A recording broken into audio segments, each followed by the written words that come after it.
Oh bébé, je t'aime, je t'aime. Oui, c'est moi, c'est Joyce. Qui parle, qui chante, oui, qui chante. Je parle pas bien en français. Ma mère ne veut pas. Je parle en français. Pourquoi? Je parle anglais pour ça. Yes, I was born in Ottawa, Ontario, Canada, of mostly French Canadian heritage. And oh, c'est mon chien, Pierre. I've had him since I was 8 years old. My mother won him at the mouse game at the exhibition in Ottawa, the Ottawa X. And they had a little mouse they used to let out of a box, and petite souris, and he used to run around. It was like it was a birthday game, and then you say, okay, my birthday's in July, right? So my mother won this on the July birthday when the little mouse ran around and down into the July hole. So she won Pierre for me, and I remember the night she brought it to me. She had a teddy bear, and she had this my beautiful poodle. Anyway, and she says, Joyce, she woke me up. Which one do you want? Do you want the bear or the poodle? But the poodle's so beautiful. He's so natural, because back then in the 60s, the poodles were mostly, he's sitting up, you see. He's not standing. Yeah, poor old boy. He's so old. Anyway, he used to be like pink, and blue, like light blue, and they were beautiful, and they had little leashes on them. He has a little pearl necklace. He's got his little nose, velvety nose, and he's got his little diamond eyes. I love him. Anyway, so I picked Pierre, of course, and my brother got the teddy bear. There you go. Anyway, je t'aime, je t'aime, je t'aime, je t'aime. Mwah. I'm going to put Pierre over here. Can't tell you how many times my brother boxed him in the nose and sent him flying across the room. Excuse me, he's full of dust. And my son did that too. And then a grandchild did it. I thought, what's with people punching him in the nose? Pauvre Pierre. Pauvre chien. Here, sit in the corner. Au coin. Anyway, I really didn't speak, my first language was French until I was 5. And then came the moment that my parents had to decide which school I was going to go to. And of course, I was raised French Canadian Roman Catholic. And of course, I've told you my background before. My great-grandmother was a Dutch Jew, which makes me officially a Jew because of the matrilineal. I won't go into that again. Excuse me. Anyway, the point is, le point c'est, my father wanted to send me to École de Mazenod, where he went and his brothers and sister went in Ottawa. But my mother said, oh, no. My daughter's not going to a French school because I don't want my daughter to have a French accent. It will put her behind in society, basically, because back then, I was born in 1955, back then, in the 1950s and 60s, until Pierre Elliott Trudeau, who brought in bilingualism and biculturalism, which included the French as well as the English, we were like second-class citizens in our own country. There were a lot of jobs that were not given to French Canadians. And that's the truth. Hey, listen, remember the Plains of Abraham, Wolfe and Montcalm? Wolfe won, not Montcalm. And we're lucky enough to have Quebec. So that's why Quebec is such a pain in the tush, okay, in Canada, with and of course I'm wearing my little beret and my Breton stripes. Actually, my family actually hails back to about 1600 here in on the French Canadian side, to Hochelaga, which is of course Quebec City and the Ottawa Valley area, Montreal, and that's where my genetics comes from. And when I did my DNA, they had a special category there for early French Canadian settlers. So I'm pretty hardy, and I'm kind of doing this because we're expecting snow now here in Canada, throughout Ontario and Quebec, well, right across the country really. And people say, oh, the snow's coming. I love the snow. I love it. J'aime plus de neige. I got that all wrong, I'm sure. But I love the snow. I love making snow angels and snow forts and snowballs and everything to do with snow. I really love it. And because I had a geneticist ask me once, she says, what's your background? I told her about the French Canadian. She said, that was it. She says, you got the wide hips and the small, I'm kind of small, can't see if I'm smaller boned, I'm not big boned. He said, you got the smaller bones and the large hips, I guess childbearing hips, and she says that you've got the genetics for your genetics have developed to survive in difficult climate, like early French Canada, where the settlers had to do some very hard work to settle that country. So, you know, an itchy nose. I always say you're supposed to, itchy nose, you're going to kiss a fool. No fools in sight. It must be the hair from my dog. Oh, the hair of the dog that kissed you instead of bit you. Anyway, enough of that. So anyway, yeah, so my French really is terrible. Awful. Je parle pas bien en français. Je parle comme une Canadienne manquée, like a Miss Canadian. Like I just, it's terrible. But my mother was happy because she had a daughter without a French accent. And I guess she just didn't want me to walk around sounding like Jean Chrétien, but he did become the Prime Minister, as many French Canadians did.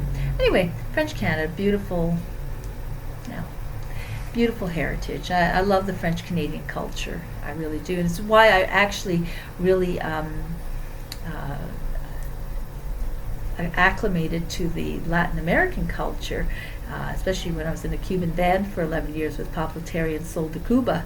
It was very similar culture. So really the French Canadians are the Latinos of Canada. Don't forget that. Okay. Anyway, there's a song I'd like to sing. No, it's not a French Canadian song, but one I love. I love because it's good for a woman of my age. I'm 66, and I thought it's good to sing silly love songs, but sometimes it's good to be real. Anyway, this is a song I like to sing. It's called "One More Ride on the Merry-Go-Round," and it's Neil Sedaka wrote it, and it's a beautiful song. And it's got that French flavor. My family actually hails mostly from Belgium, and some from France.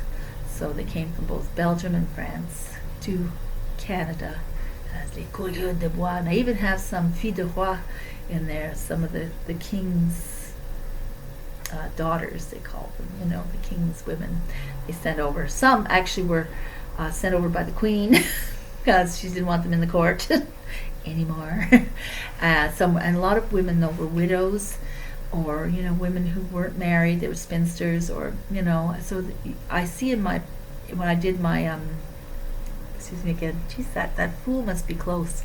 Anyway, when I did my ancestry.ca, when I was going through my lineage there, I actually traced back to some of the ladies there were like in their late 30s, married men of 17 and 18 years of age, because there weren't a lot of women, and a lot of men had come over to work as lumberjacks, as fur traders, you know, and women were scarce. So the women who were sent over were sometimes a little bit older, but they married, they had their children, and they actually lived a healthier life in Canada than they would have in the streets of Paris or some of those villages as impoverished women. They had a good life, hard but good.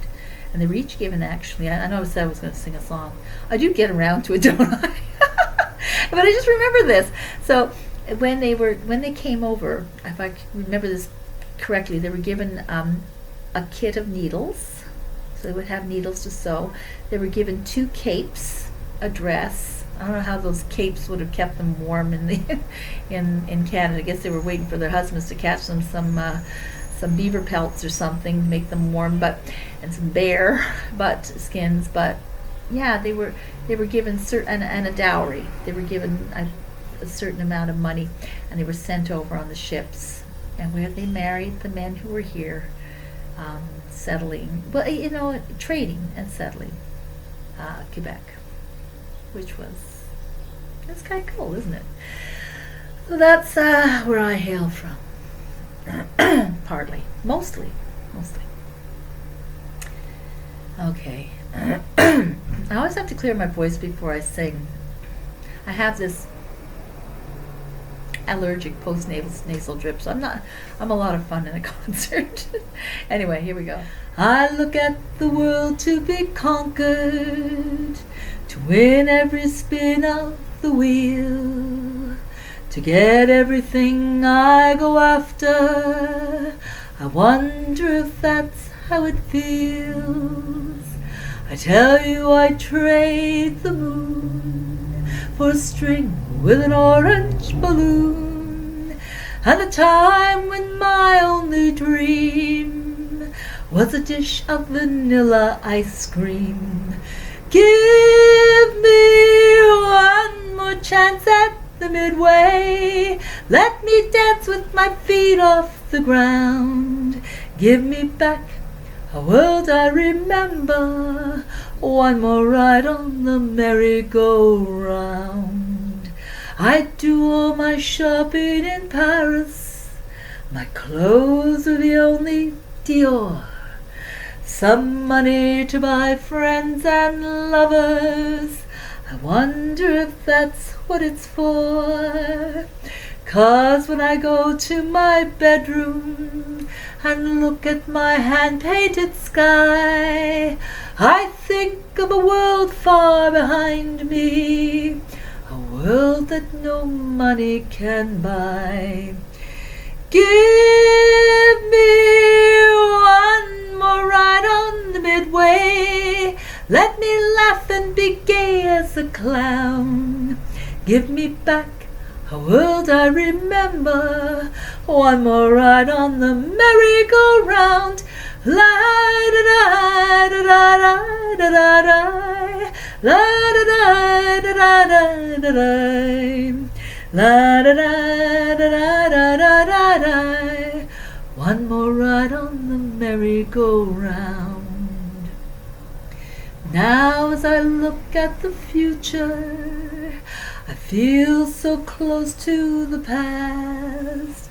I recall the days of my childhood, and I hope that the feeling will last. Here in the depths of December, I long for a fragment of May.